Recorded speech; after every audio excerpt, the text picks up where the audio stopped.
All right. It is.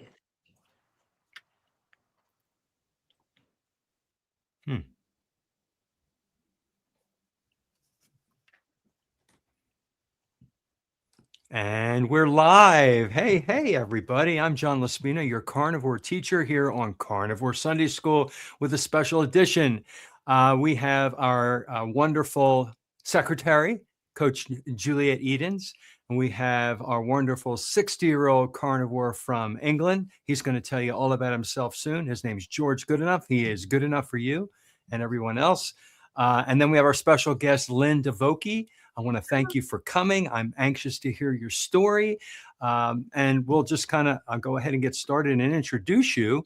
And then actually, let's go around and we'll do the little introductions first, and then I'll give my introduction of you. So I'll start first. I'm Carnivore Teacher Alpha. I've been carnivore for 3 years and 1 month. Before that, I was ketovore for 3 years. And before that, I was keto. And I lost weight. I healed my lower back problems. My AFib went into remission. Mental health, depression, so many amazing benefits. My skin cleared up, my gums, my teeth. The long list that you hear many carnivores boast about, I have a long list too. And so I'm here to share and explain. I do a little lesson every day that I put up on my YouTube channel. And then we come here on Sunday and get into it a little bit further. So I'm so proud to be a part of this wonderful community. And let's go clockwise here. So we'll go up to Juliet next. Me, okay, I'm typing away. Thanks for joining. Hi, I am fresh off the plane, or not so fresh, from the Kilts event in Tampa. Lots of fun. I'm Juliet Edens, Coach Juliet Edens, and I have crazily, I wouldn't believe you if you told me this would happen, but reverse type 2 diabetes, was on metformin, high blood pressure. I always fail to add that I also was diagnosed with osteopenia and high cholesterol, but by the time I was diagnosed was my first month of carnivore, and I absolutely refused the meds, and I'm glad I did.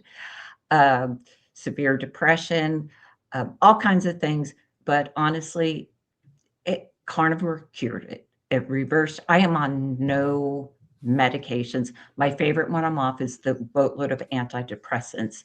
I always have to give my warning. That was done under a doctor's care with a long taper, maybe 8-9 months taper off. So I'm glad to be here at Carnivore Sunday School, and I'm so glad for our guest. I'm very excited. I love Lynn. She knows that.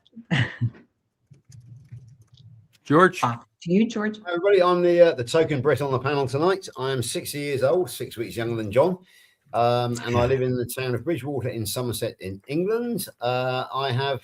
I'm just coming up to my 4th year rebirthday. I can't say I've been 4 years carnivore because I'd never heard of carnivore when I was actually diagnosed with type 2 diabetes and morbid obesity. So this is the picture I like to show. That is me when I started at 293 pounds. That was actually in August of 2019, and that's me in August of 2025 at 168 pounds. I'm actually about 173 now. So yeah, we're totally reversed type 2 diabetes, lost 120 pounds, we'll call it now. I have several different names in the carnivore world. In the UK, I'm known as the Puppet Master because I pull the strings behind the scenes and arrange interviews and that sort of thing. I'm also known as the Accidental Carnivore because, as I said, when I started this journey, I went low carb, never heard of carnivore. So I didn't really, I think it was about 6 months since I discovered Ken Berry and Kelly Hogan. And that's how I learned about carnivore. I also am very active in the United States community. I am now, like Juliet, a Kilts Health coach. A qualified Kilts Health coach. I'm also a moderator on the Kilts channel, and I am also known as the UK ambassador to Healing Humanity. And as such, every Thursday evening, when I'm not too tired in the sleep, as what has happened once so far, I actually give a progress report from the UK to Lynn, who is sat below me here, as you can see in the in the box here. So it's not the first time I met Lynn. So it's a pleasure to see you again, Lynn. And I think yeah, that's my elevator pitch, shall we say? So I shall hand it over to Lynn to introduce herself. Awesome. Well, thank you guys for having me. I really appreciate you inviting me to come. So my name is Lynn. And for anybody who doesn't know me, I do have my own YouTube channel called Midlife Carnivore, and I'm also part of the Healing Humanity leadership team. And so I have been carnivore since the end of May of 2023. And I was totally disabled, had to retire from nursing, and I was 55 at the time that I started, but I got diagnosed after 35 years of suffering. Finally got diagnosed with mast cell activation syndrome and a related condition called hereditary alpha tryptophanemia. I was very morbidly obese, and my top weight, I think I stopped weighing myself at about 350 pounds, but I got probably about somewhere between 350 and 360 was my top weight. But the weight itself was not the problem. And I've talked to other people about this, that like, if I could just feel good, I could handle the weight. And I had given up on losing weight. So my primary reason for doing carnivore was not for weight loss. The weight loss was a happy side effect. But I had been experiencing very weird symptoms and reactions and felt horrible every day since I was in my early 20s, and had so many different symptoms, which I can go into later. But I was desperate. I could see nothing but disability and further, dependence on my family in the future. And so it was pretty amazing when I found the life-saving carnivore diet. That is just amazing. We want to dive in deeper and get into more details if you can. Can we start with tell our audience where you're from, and if you've moved around, where you live, what the temperatures like? People like to know all the little stuff before we Oh, get sure. started. Yeah. Well, right now I live in Washington State. And of course, today's the Super Bowl. So Right. We're rooting for the Seahawks. Although I did share with you guys, we do have a long history with the Patriots. So it's going to be interesting to watch them play against each other today. But I do live about 20 miles north of Seattle in the Puget Sound area, which is a really beautiful, beautiful area, which is very world famous for its beauty. But I did grow up in California. And so I spent the first 45 years of my life living in mostly the Central Valley, the boring part of California. But here in Washington, the weather this February has been amazing. It's been mild, and it was like 60 degrees the other day, and it's been beautiful. We are getting ready to move. We just sold our house, and we are moving about 45 minutes north of us to a little town called Arlington, Washington, where we've purchased land, almost 28 acres of property. With a crazy Frank Lloyd Wright style house that does not have a single right angle in the entire house. It is crazy. It's going to be very interesting, but is beautiful, beautiful views. And we're moving there with my daughter, son-in-law, and she is pregnant with their first child. I have a couple other kids. I have a few more grandkids that live down in Texas. I was excited to hear from Lynn. Hello. I'm so sensitive to foods, meds, and even sometimes meat. I feel my best when I fast. Any recommendations on how to get tested? Oh my goodness. It took me 5 years to get a diagnosis. So one of the things that they want to know first of all, you need to see an allergist. They're the ones that can diagnose you, but they're going to want to know, do your symptoms respond to antihistamines? And so if you take an H1 and an H2 blocker and it helps, that's an indication that it's a mast cell issue. So I also have a video on my channel, Midlife Carnivore, about eating a low histamine carnivore diet. And I have a resource there, which is a food list from the Swiss interest group, which is a really, really thorough, comprehensive food list. It tells you not just the foods that are high histamine, but it will tell you which foods are histamine liberators. So they'll basically destabilize your mast cells and liberate histamine. It'll tell you which foods compete with the enzyme that breaks down histamine. So it's really thorough and really good information. So you got to definitely go low histamine if you're carnivore. Make sure your food's really fresh. You may not be able to eat egg whites. There's other things, a lot of seasonings and spices that are higher histamine or can liberate histamine.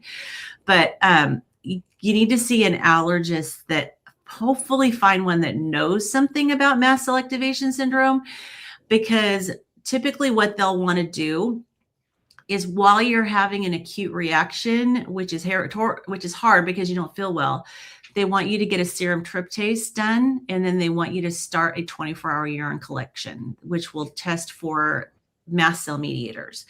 So you got to go ahead of time and get these labs ordered and have the urine collection kit ready to go.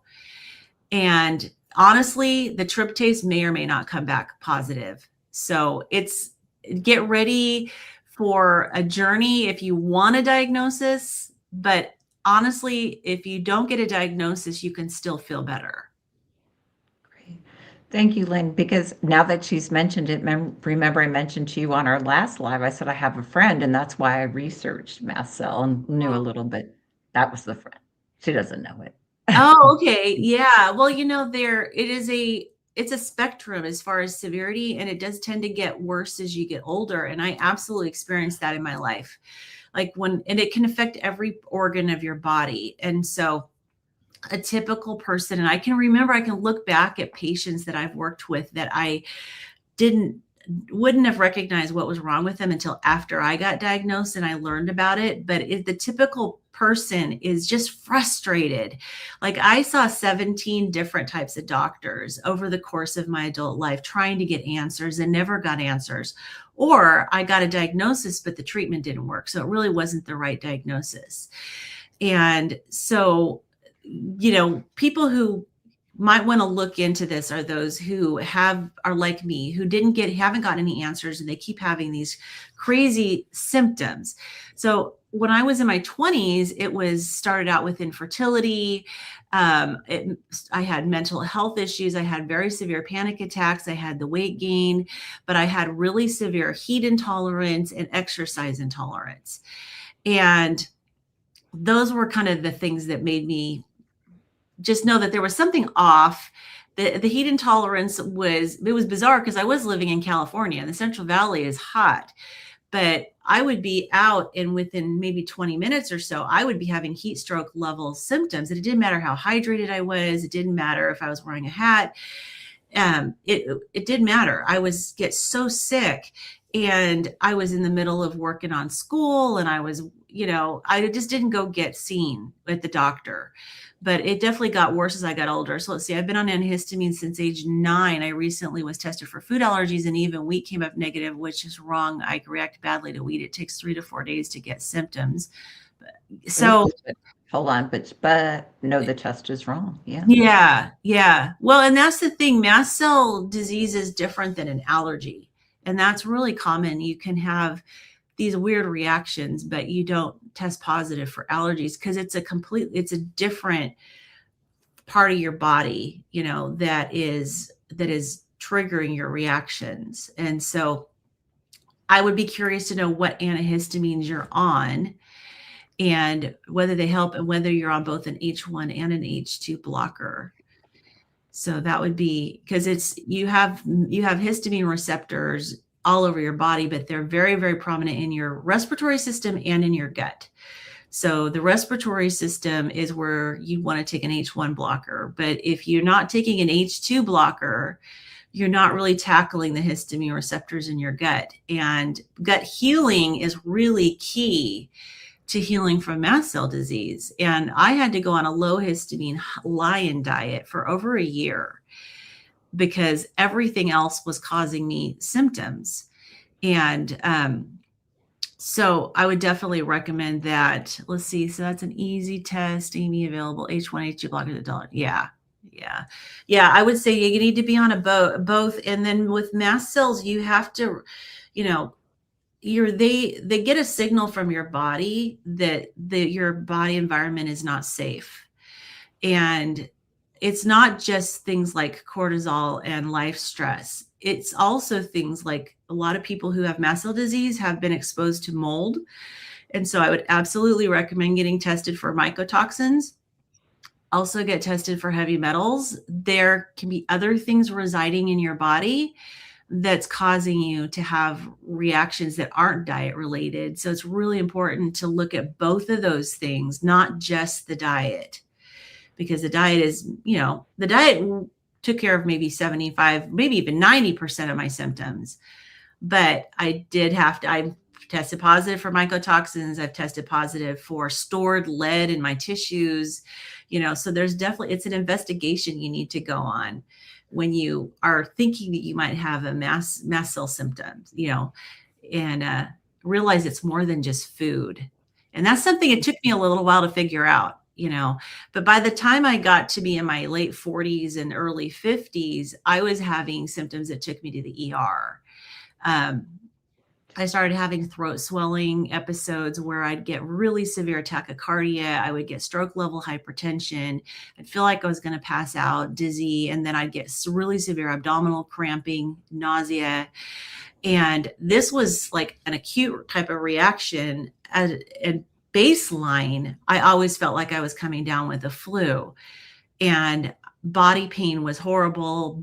I had bone pain, muscle pain, joint pain. I had heart palpitations, obviously gut issues. I couldn't catch a deep breath. So my lungs were affected. My bladder was very irritable. And sometimes it would just release its contents with no warning. So I was one time sitting at a restaurant and my bladder released all its contents sitting there in the restaurant. It was mortifying. And so it can affect in the skin. I do have some, if I can share, I do have some before pictures. Here we go. Hold on. Let me get them up.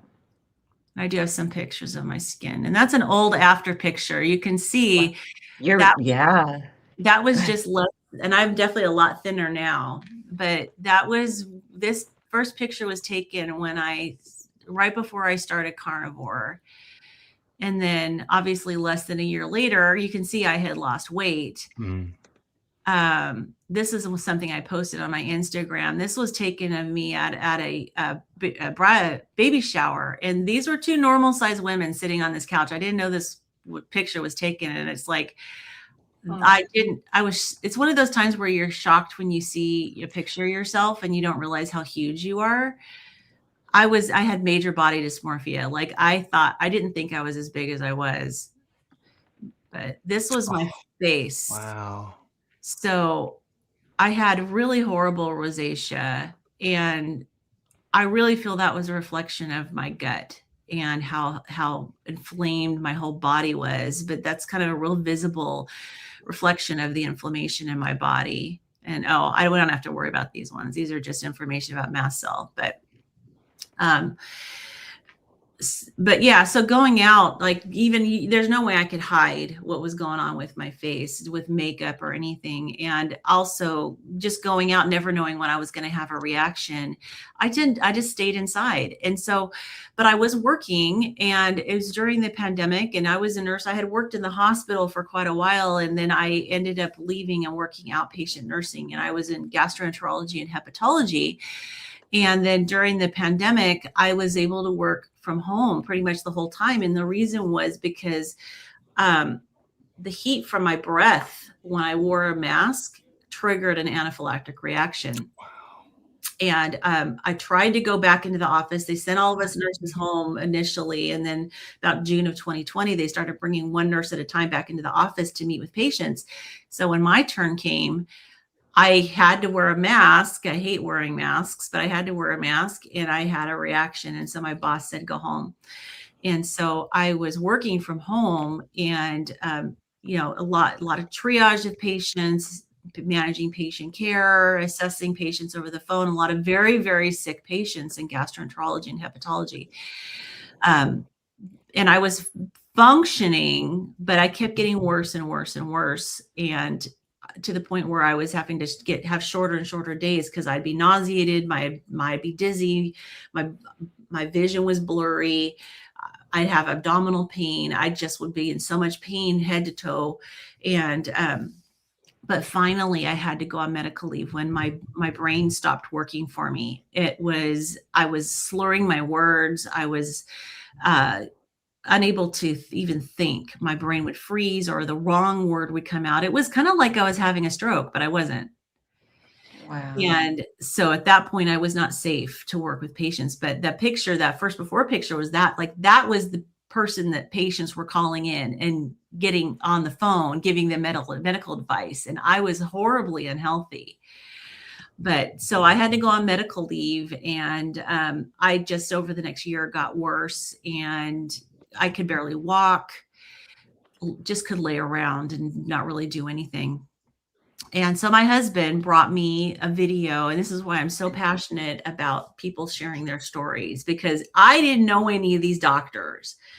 And I didn't know this Carrie guy from Homestead How who's filming this documentary. And my husband brought me the YouTube video of Amanda from Carnivore Me, who lives in Bellingham, Washington, about 45 minutes north of me. And I knew about carnivore and I had gone on it before, but I thought it was all about weight loss. And when I watched her story, I was like, oh my gosh, this is about healing.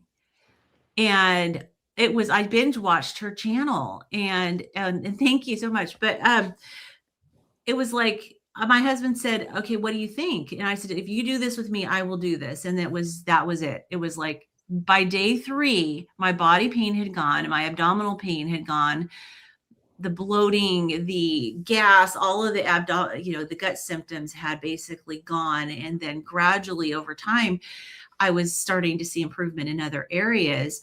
Before I started carnivore, I had these rescue medications for an acute reaction. I was having to take them 2, sometimes 4 times a week. And so then I started carnivore, and it went down to about twice a month. But I'm like, and then my face, you could see the rosacea. That was like 4 months into carnivore.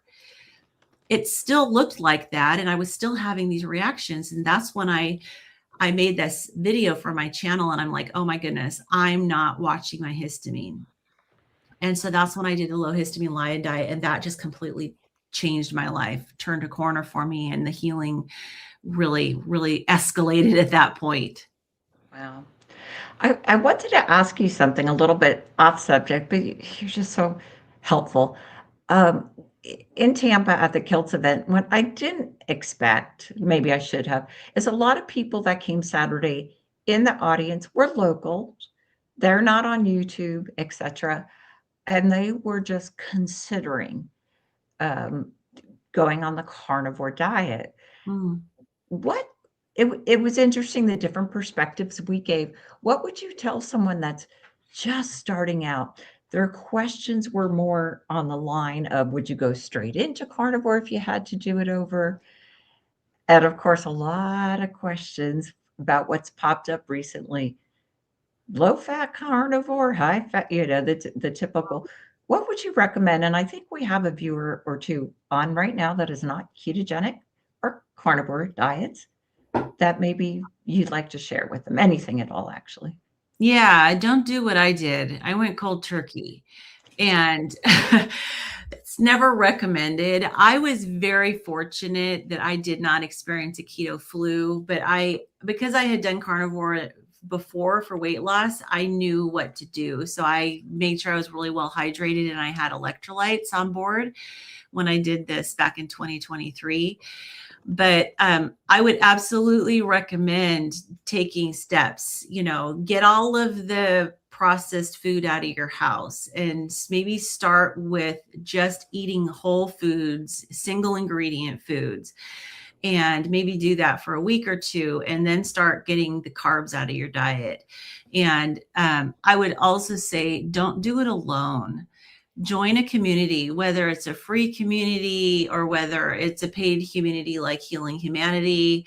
Join a community where you can interact with people, like on a Zoom call or something where you do some face-to-face. I mean, the YouTubes are great, and you can definitely interact in the chat. But when you're first starting, it really helps to get that face-to-face interaction with people. And I would say, give it no less than 30 days. I would, once you actually you have the carbs out of your diet, I would say no less than 30 days. I would go at least 90 before you start to evaluate. I would also say the high fat versus, I would never, ever go low fat. You need the fat for your body. Your brain is the most important organ to your body, and your brain needs to have cholesterol. Your nervous system, your whole myelin sheath of your nerves are made out of fats. The cell membranes are made out of fats. So it's really important for you to have the fat. And so I think as far as how much fat depends on what your goals are. I never recommend people to restrict when they first start, because you're already going off of this mindset. And so many of us were raised with low fat. And it's like, okay, you have to be low fat if you want to lose weight, or you have to be low fat if you want to be healthy. And that has absolutely been debunked. The science does not back it up. Saturated fat is very healthy for you. Do not have PUFAs, the polyunsaturated fats. Those are great. They are bad for you. But I would say definitely don't restrict it first. And because if you're going into it for healing, the higher fat is going to be your friend. If you're going in it for weight loss, once you get transitioned and get fat adapted, then you can play around with the fat. For weight loss, I find that going maybe 50% of my calories from fat is helpful, but I never leave it there. I go up and down. So we're talking about animal fats, not seed oils. Absolutely. Yes. We have. And how do you get rid of the mold and lead toxins? Okay. Well, first of all, you have to have metabolic pathways open. So sweating, make sure you're having regular bowel movements. And those are the two main ways, and through your urine. So make sure that you're drinking plenty of fluids and hydrating, but you've got to get yourself sweating, and you have to make sure that you're having regular bowel movements, because that's how it gets out of your body. And then there's chelating agents. I was just going to ask about chelators. What have you used chelating agents? I have them ordered. So I haven't used chelating agents other than I've got liposomal glutathione that I've been using pretty regularly for the mold. But because of the fact that I have mast cell disease, you have to be really careful and really slow with detoxing, because the mast cells can, until they stabilize and they learn that the body's environment is safe, they tend to degranulate more easily. And then that, they release these chemical mediators into the body, and that creates symptoms. So it's important to do it really slowly. So the mold, I've known about the mold for a couple of years now. And so the sweating has been the biggest thing. And for me, I have to be very careful, because I couldn't take a hot shower without feeling like I was going to pass out. I'd have to sit down. But I can take a Epsom salt bath as long as like the top part of me is out of, in cool air. I can do that. So for people who don't have the heat intolerance, an infrared sauna is recommended for detoxing mold. And then I would say work with a naturopathic doctor or a functional medicine doctor. I do have a couple of chelating agents that I've been ordered to take for the lead. I have not started taking them yet, because I want to get past this move. I need to have, and I'm still working on getting all my pathways open, because typically I don't really sweat. And with carnivore, I haven't been having a daily bowel movement. So I'm working on getting those going so that I can then start taking the chelating agents. Because if you chelate out, so like for example, with the lead, if you chelate out the lead and you don't have the pathways for it to get out of your body, it's going to settle someplace else. And that's not good. My naturopathic doctor shared a story with me about a woman who had that happen to, that she was doing really well. And then she got busy working on her PhD and was not doing her exercise and her sweating to get those pathways moving. And her lips turned black because the lead resettled all in her lips.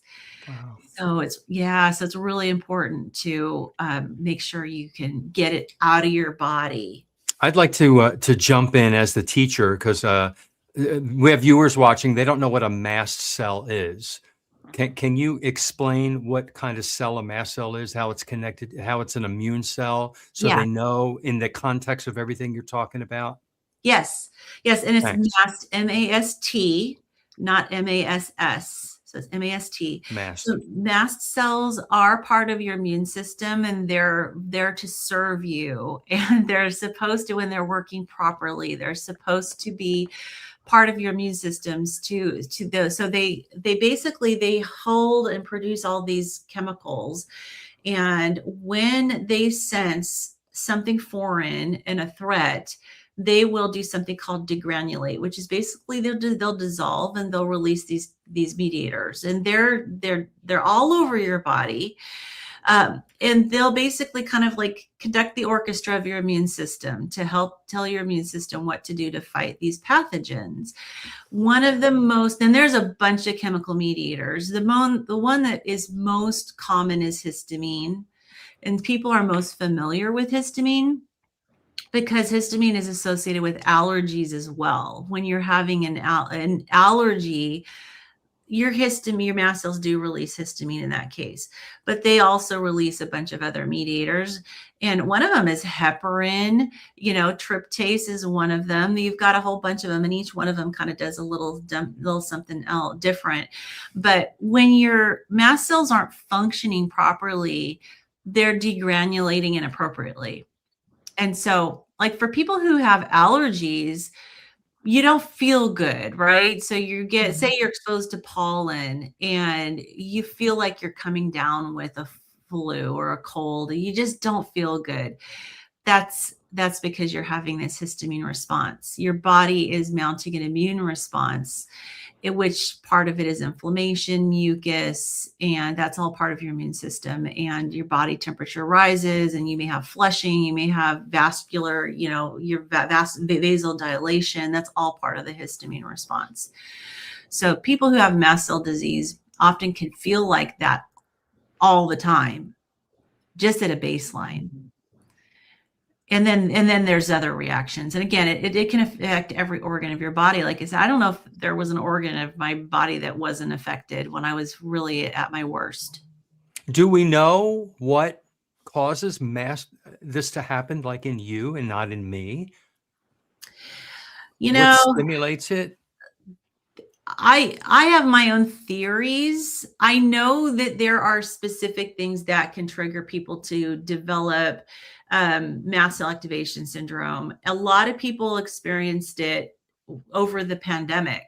You can be very sick, and it can be an illness that can trigger mast cell activation syndrome.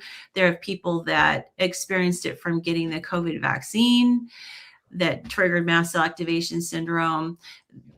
I personally think that I don't know that people are born with it. And it hasn't been known about for a long time. I think it was around 2008, 2009 that it was first kind of discovered as a thing. And then my other condition, hereditary alpha tryptosemia, is also actually, both of those are really common. They're listed on the National Institute of Health as rare, but they're not. And the leading experts are saying, they used to say it was maybe 17% of the population had it. Now they're saying 20% of the population. And so, like, that's 1 in 5 people. So it's really important to know what this is and to be alert for it. But yeah, so it's the cause of it. I think there has to be some sort of triggering event, to be honest. And I think we're exposed to so many things in our environment and so many things with our diet, our, horrible, everything we put into our body are exposed to could potentially trigger it. And my theory is that once your body gets to a point where you can't handle it, that there's certain people that maybe their genetics make them more susceptible. So can extreme stressful situation, and you're saying that could activate it, right? Okay. Yeah. I mean, because your mast cells start to get the signals in your body that it's not safe, that your body environment's not safe. And that's what they're supposed to do. They're supposed to detect something that's not safe and go to the rescue. But when your body becomes an environment that is just always not safe, then your mast cells get hyperreactive. and they just degranulate. And it can seem to the person, it can seem very random. But the more I learn about it and the more I've experienced it personally, the more I really believe that there is a trigger that causes it. Like I wouldn't have guessed the mycotoxins for myself, because I mean, once I tested positive, we had a mold inspector come and inspect our home and said, your home is beautiful. There's no problems. But also, I then learned I also have the MTHFR variant, the genetic variant. And so my homocysteine pathways weren't working properly. And part of that, it has to do with detoxing mycotoxins as well. And so I had to start supporting my homocysteine pathway. My homocysteine levels were really high, and my folate levels were very low. And then I had the mycotoxins. So I really encourage people, if you have gotten anything like 23andMe or gone through Ancestry.com, and you can pull that raw genetic material and get a report. I paid to get a StrataGene report. It's very thorough. Now you can get free reports, and I've gotten those, but I really feel like the StrataGene report is so thorough. It was worth the $100 I paid for it. And it'll identify any genetic variants, and not that the variant means that it's expressing. We all have genetic variants, and whether the variant is actually expressing as symptoms really depends on you, and whether there's things in your environment, things in your body that cause that variant to express. But for me, I found out I have a slow DAO enzyme. So the DAO is the enzyme that breaks down histamine. Mine is slow. So I've got that working against me. And so I'm already not breaking down histamine very well. Found out I have an MTHFR variant. I have a lot of other variants that affect histamine in my body. So I definitely recommend that people pursue these other non-dietary avenues and get the full picture as best you can of what's going on in your body. Right. Probably a very dumb question, but that's okay. All questions are okay. Yes. Do you feel like undiagnosed, untreated mast cell could cause weight loss to stall or even gain weight? It doesn't seem to be related at all. I'm just curious. It is because it's highly inflammatory. Okay. When you think about it, because this is part of your immune system, whenever your immune system is responding to a pathogen, it's mounting an inflammatory response. And that's good in the short term when there's really, truly something that needs to be fought off. That's why you have symptoms, is because of the inflammation. You've got all these rescue cells flooding the area that needs help, and inflammation and vascular permeability increases. Fluids flood in, you get inflammation. White cells form pus if it happens to be like a sore. And so that's part of what's normal in your body. But when your mast cells are always very unstable, you are in a constant state of inflammation. I mean, my inflammatory markers, C-reactive protein, I don't think I'd ever had it normal from the first time I had it ever checked. And it was usually, I think that it got into the 20s, but it was usually hung out in the teens, and it's supposed to be like below 0.3. So it's very, very highly inflammatory. So that was actually a great question. I guess because, when I was meeting people, and even in the chats, somebody says, oh, I'm at a stall, or I gained weight. Then we all yell out, eat more protein, eat less. But there's so many things that we want to understand and want to test for. I think Dr. Obadia said it best. He was sitting next to me. He said it under his breath, because someone in the audience on Saturday had said, my friend did great. We started the same time. I lost 50 pounds, but she doesn't feel well on fat, and she stalled, so she quit. And immediately Dr. Obadia goes, yeah, there's something else going on. Yeah. And I just thought, spot on, doctor, spot on. So at the rest of the panel, not non-doctors, were answering more fat, less this, oxalate dumping. And I'm like, that's not always the answer. And that's why every single person is an individual, and we have to do the N=1 experiment. We have to figure I got to figure out what's going on with my body. And that's why I always emphasize these non-dietary things, because if you don't have these other exposures and things going on in your body, the diet should work fine.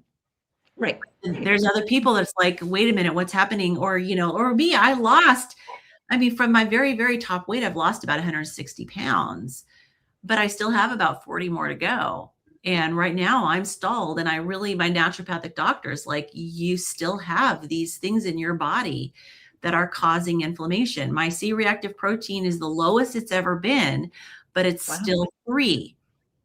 It's still considered high. I've never had it below in the single digits. So I was like, woohoo, 3, but it's going down. But my doctor said, look, you got to get the lead out of your tissues. Now, I don't have active lead exposure. I did a double test. I did 2 urine tests. One is looking for active exposure, and the other is after taking 3 days of a chelating agent, and it pulls anything out of your tissues. That one is the one that came back very high for lead. And so he said, okay, it's stored in your tissues. So, that's scary. Did you expect that? Just because you're obviously a nurse and very well read and into science, did that scare or surprise you? Or were you like, okay, I understand what this is? I wasn't surprised because I was born in the 60s, and it was before all of the lead, regulations that tried to make our environment a little safer when it came to lead. I mean, I grew up with lead-based paint, lead pipes, and even like working in old hospitals, which I did. I worked in a lot of hospitals that were old. And there's still a lot of lead in those hospitals as well. So, we grew up around lead. So I wasn't surprised. And knowing genetically, I tend to be very, very sensitive, and I don't have the greatest detox pathways naturally. I'm not surprised. I am, to be honest, nervous about the chelation process, because when I did the 3 days of the chelating agents, they did make me nauseated. And I think I'll adjust. I got better. The first dose was not too good. It did get better, but I know it's something I have to do if I want to get, that last 5% of my healing. I have to get rid of the lead, and I have to get those processes fixed. So how did you find the right doctor for you?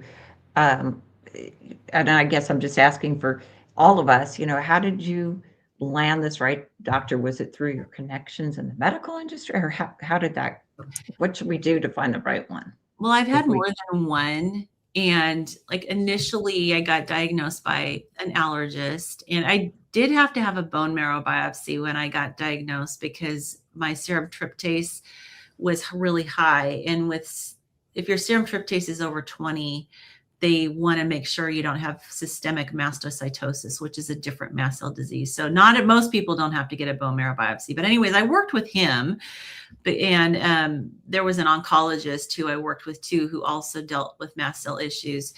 But I ended up going to find a naturopathic doctor because when I started to dig in, well, first of all, I found out there's only four places in the US that have specialists with mast cell activation syndrome, and they're all on the East Coast or in the general Eastern region, and I'm on the West. Yeah. And so I started listening to them. They have lectures. You can go and look them up. So Dr. Lawrence Afrin is one of the most famous ones in the US, but I started listening to their lectures. And so they were bringing up histamine. So I sent a message to my allergist and said, so should I go on a low histamine diet? This was before I was carnivore. And he goes, you can if you want. And I'm like, okay, that's it. He doesn't know anything. And admittedly, he said I was only the second person in his 20+ year career in his specialty that he'd even diagnosed. And so he still thought it was rare. He didn't know anything about it. So I was already seeing a naturopathic doctor for other things. So I went and I just said, hey, do you know anything about mast cell activation syndrome? And he goes, yeah, I've got some patients that have it. So I started working with him. And then I've had a couple that have kind of left the practice where they took my insurance. And so now I'm working with a man, his name is Dr. Chung. I got his information from Coach Lisa Pickard, who we love, but Yes, she has we a do. client who works with him, and he's in Washington State. So my previous naturopathic doctor let his Washington State license expire. He's in Montana. So yes, I'm working with this Dr. Chung, and Dr. Chung is the one who decided to do the heavy metal testing. And he also did this nasal swab because I have sinus issues. He tested me for these antibiotic resistant strains of bacteria, which I tested positive for.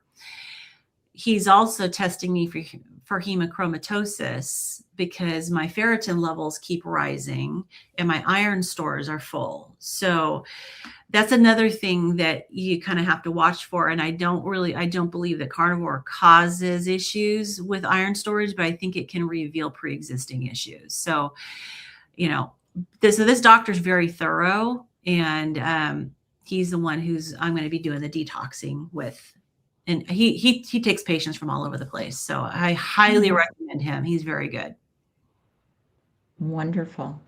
Okay, so someone has it. Let me go ahead and put John's question up, make it easier. I took off the chat because it was blocking you. Sorry, Lynn.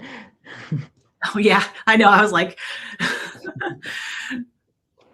so what was your routine to eliminate the histamines? So you never are going to eliminate histamines completely, but as far as a low histamine carnivore diet, it has to do with a couple of things. First, I would say go watch my video, and that'll give you a really thorough idea of what exactly is and how do histamines affect you and how to eat a low histamine carnivore diet. But the freshness of the meat is really critical because the longer it sits, the more histamine builds up. Also, some people are super, super sensitive and they can't even do ground beef because, the more surface area of the meat, the more likely you're going to have histamine. So some people are very, very, very sensitive, can't even have ground beef. How long it hangs is important. So you don't want to do any aged meat. Some people have to do like no hang, like Billy Doe meats, and order their meats through there that don't hang at all. Now, lamb is not hung. So you could lamb is going to be better than an aged beef. I found out I can handle it about 10 days of hanging. So my local butcher will hang for about 10 days. But some people have to freeze their leftovers right away and reheat them. Some people can't do leftovers at all. Egg whites are high histamine. There's certain seasonings like pepper. I can't do pepper. I have something called black cumin seed, which is not actually cumin. It's a Nigella sativa. And I dry toast it and I put it in my pepper grinder, and it's a pepper substitute. It tastes kind of peppery, but it also is a mast cell stabilizer. So I use that. So there's a whole bunch of seasonings, but even like fresh fish, if you're really sensitive, even the fish that's considered on ice at the grocery store is not fresh enough. You need to have like flash frozen fish. There's a whole bunch of things, but that's one piece of it. One piece of it is lowering your histamine exposure. The other piece is getting your mast cells to stabilize. And that's where looking at your body as a whole and evaluating, you have these other toxins in your body that are sending out these safety signals, or signals that your body's not safe, is really important because your mast cells, they're going to die off and replenish. And what you want is the new mast cells to come in and grow into a more safe environment. And so it does take time. And when you're working with a lot of instability, I really recommend people take some antihistamines to help the symptoms, and then get your body safer, and then let your new mast cells grow and, be produced into a safer body. And that can take a lot of cycles of that happening. Let's see, what's better to help with histamine, DAO supplement, or histamine? Okay, so if you do not have a slow DAO enzyme, the DAO is probably not going to be what you need. it's not going to hurt you to try it. So if you don't have your genetic, your raw genetic material, then definitely try it. A lot of people will use both. Benadryl, I wouldn't recommend people do Benadryl regularly. It's one of the older antihistamines. It tends to be really drowsy, cause drowsiness. A lot of people will use Zyrtec or Claritin or something that's non-drowsy, and like Pepcid or famotidine, which is the generic for Pepcid, and titrate the dose. Start with the lower dose and then titrate and work with your doctor. And I was taking like 40 milligrams of famotidine twice a day for my H2 blocker. And I was taking 2 different types of H1 blockers, plus a Montelukast, which is another thing that helps things get more stable, which I got off of. But I also take a couple of compounded medications. I take a Ketotifen, which is only available as an eye drop in the US. So you have to get it compounded. And then I take low dose naltrexone, which definitely helped my brain symptoms. And so I would say you can try the DAO and see if it helps. I'd try eat before you eat and see if it helps. But if you're looking for something to help stabilize your mast cells, I wouldn't choose Benadryl as the daily one. Wow, interesting. I'm glad you said that, because diphenhydramine is also habit forming. When you can't sleep or you can't get off, if you stop, then you have problems sleeping because it made you drowsy all that time. Yeah, exactly. Yeah, it's a rescue. I used to use it for rescue when I would have an acute reaction, until I realized I now have a rapid dissolve Claritin and a chewable famotidine. And it's not a straight famotidine. It's like a Pepcid Tums combo. It's the only one I could find that's chewable. And I don't have reactions. It's been forever. I was just going to ask you about side effects if taking several of them at the same time. Do they interact with each other? They do, yeah. So they have what's called anticholinergic effects, which is drying. And you can get constipation and you can get blurry vision. And so the only thing I take regularly is my compounded medications now, and I don't have to take my rescue meds. Very, very rarely. Good. Occasionally there's something in the environment that will cause me a problem. I did have to take it recently where I was a little stupid. Someone handed me a plate of shrimp, and I typically don't do shellfish, but I thought, well, I can eat bacon and eggs now. I can eat some higher histamine foods now. So maybe try it. So I ate 3 of these shrimp, and then I could feel my throat start. Wow. So I had to go in. I didn't tell the person, that this happened. Wow. But I had to go in and pop my Claritin and chew my Pepcid, and it takes care of it right away. Good. It's amazing. Yeah. Question. Yeah. So vitamin C is a histamine, is very much a mast cell stabilizer. And so I know that in the carnivore community, there's a lot of talk about you don't need vitamin C, which is true. You really don't. Your body handles, that requires very much lower amounts, as opposed to someone who's eating carbs. But when it comes to histamines and mast cells, it can be very helpful. And I do take it. Good advice. Let's see, with what you were talking about, did it cause your gluconeogenesis to stay on all the time? No, it actually didn't. And I did have a reversal of my insulin resistance. Good. And so I was pre-diabetic before I started carnivore, and I did have high insulin, and I did, and my insulin is normal now. My hemoglobin A1C is normal now. And so I am definitely not in a state of constant state of gluconeogenesis. And I lost weight. If you're in a constant state of gluconeogenesis, you're not going to lose weight because your body's going to be in fat storage mode. Mm-hmm. And, I've lost, like I said, about 160 pounds from my highest. Wow. That's amazing. George, any questions? And George, you're quiet. I know, he's been real quiet. George is so quiet. Usually he's not. I'm always very happy when I'm quiet, because it means that the conversation is flowing, because I kind of add the the bits and pieces in, and I do have some Okay. interesting observation actually, just about the carnivore community, because I'm just watching chat and I know everybody, and we've got like Lynn is going to be part of a blockbuster film team. She's part of the leadership team for Healing Humanity. I've lost count of the number of actually qualified coaches we've got. What I'm trying to say is that we've all come here we've all become carnivores. We've all healed ourselves, but we've all taken on extra responsibilities within the community. Right. Communities for responsibilities for which we are mostly not paid. So Lynn has taken on the role of leadership team for Healing Humanity, which is, as we know, crowdfunded. So it's not a paid job. We've got a lot of coaches, qualified coaches in the chat tonight. John is teaching on YouTube, as is Juliet. Juliet is actually Kilt Health qualified, and she's about to become PhD qualified, I think. Juliet, have you finished yet? You are going to become, right? You know, I finished the case study, but I haven't heard. So we just sit here. Okay, so yeah, just about then, right? We've also got two official ambassadors in it, because, as you know, Lynn, Kerry appointed me as the UK ambassador to you guys. We've also got Louise, Strong Carnivoress, in the chat. She is a double ambassador. She's an ambassador to the Tim Noak Foundation in South Africa and to the PhD here in England. Going to be on our Healing Humanity site in a couple weeks. Absolutely, yeah.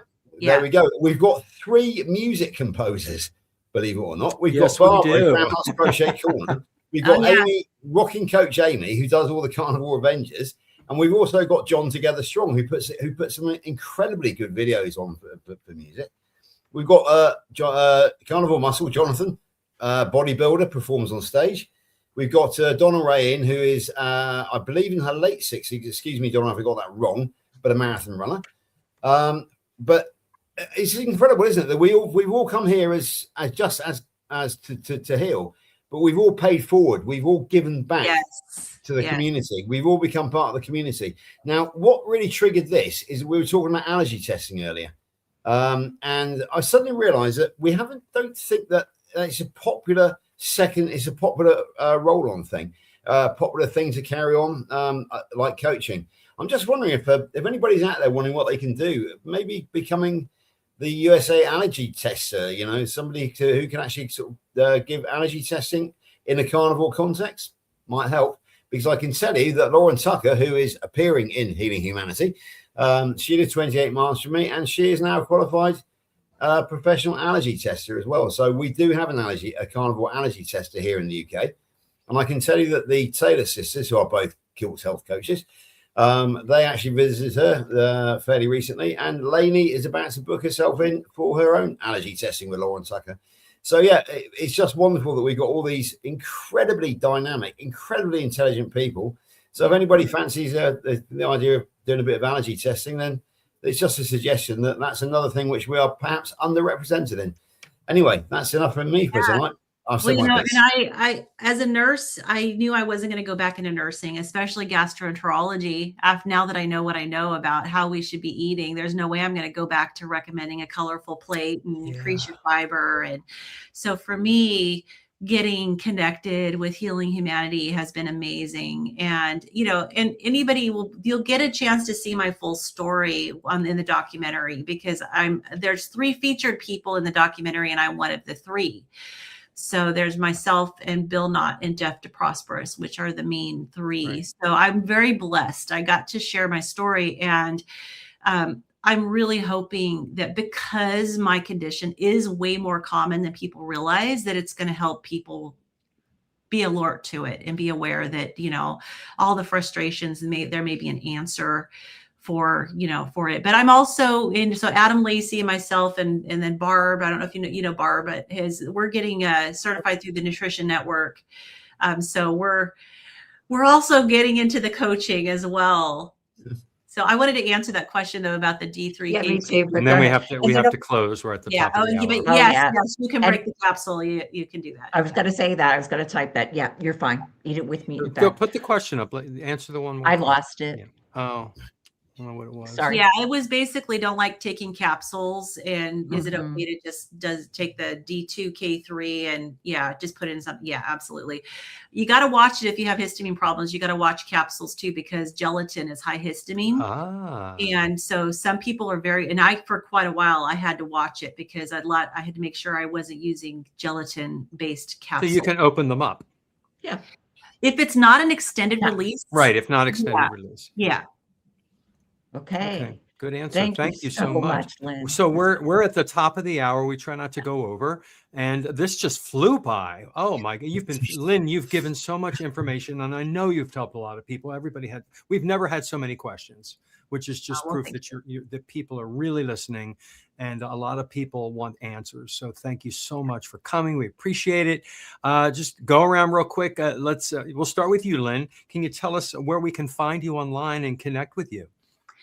Well, you can definitely find me at my YouTube channel, Midlife Carnivore.